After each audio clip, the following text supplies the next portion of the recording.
بسم اللہ الرحمن الرحیم كنتم خير أمة أخرجت للناس تأمرون بالمعروف وتنهون عن المنكر وتؤمنون بالله. کسی نے ایک سوال کیا ہے کہ میں شادی سے پہلے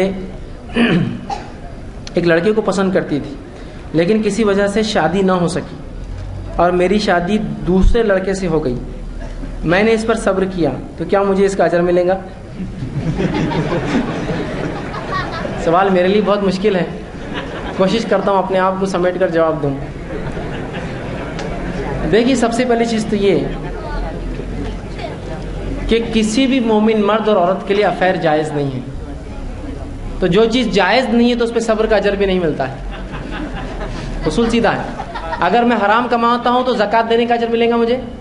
نہیں، یہ تو کمائی حرام ہے، بنیاد حرام ہے تو زکوٰۃ بھی حرام ہو گئی. ٹھیک ہے، اس کا اجر نہیں. اسی طرح افیئر حرام ہے تو پھر اس کا صبر ملے گا آپ کو اجر؟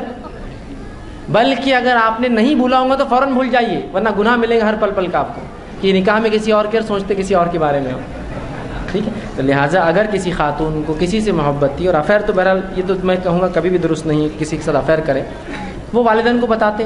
اگر والدین راضی ہوتے تو الگ بات ہے، لیکن والدین راضی نہیں ہوئے، اب آپ دوسرے کی نکاح میں، میں کہوں گا قطعاً کبھی اس مرد کو یاد مت کیجیے. یہ یاد کرنا شیطان کی طرف سے ہوگا، سوائے فتنے کے اور آپ کے گھر کو توڑنے کے کوئی فائدہ نہیں دیں گا.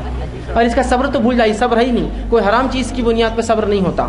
اگر میں سمجھ لیجیے شراب کی کمپنی چلا رہا اور مسلمان میرے کو روک رہے ہیں تو میں بولوں میں صبر کر رہا ہوں مسلمانوں پہ. نہیں، آپ حرام کام کر رہے ہیں، کوئی صبر کا ثواب نہیں آپ کو. شراب کا آپ چلا رہے ہیں، ہم تو بند کریں گے اس کو، اس پہ صبر نہیں ہوتا. تو لہٰذا اس افیئر پہ کوئی صبر نہیں ہوگا، اس صبر کا کوئی اجر نہیں ہوگا، بلکہ آپ کو گناہ ملے گا. فوراً اس شخص کو آپ بھول جائیے. اب جس سے آپ کا نکاح ہوا وہ آپ کا شوہر ہے، اسی کے ساتھ زندگی گزاریے، وہی آپ کا سب کچھ ہے. جو آپ کو کرنا تھا نکاح سے پہلے کرنا تھا، اپنے والد کو سمجھانا تھا، نکاح کا نہیں بولنا تھا. اب چونکہ ہو گیا، اب کوئی صبر نہیں، کوئی اس میں کوئی دو رائے نہیں کہ آپ اس کے بارے میں کبھی سوچیں. میں آپ کو بالخصوص تاکید کروں گا ایسے تمام لوگوں کو کہ کبھی یہ چیزوں کو یاد نہ کیا کرے، ورنہ ہوگا یہ اس کے احساس اور اس کی چیزوں کو یاد کر کے یہ زندگی آپ برباد کر جائیں گے، اپنی اولاد کو برباد کر دیں گے. آگے چل کے فتنے فساد اور طلاق تک یہ باتیں جاتی ہیں، بلکہ خون خرابے ہوتے ہیں اس کی وجہ سے. لہٰذا آپ بھول جائیے، اس بات کو بتائیے مت، اور اس پہ صبر کا کوئی اجر آپ کو نہیں ملے. السلام علیکم.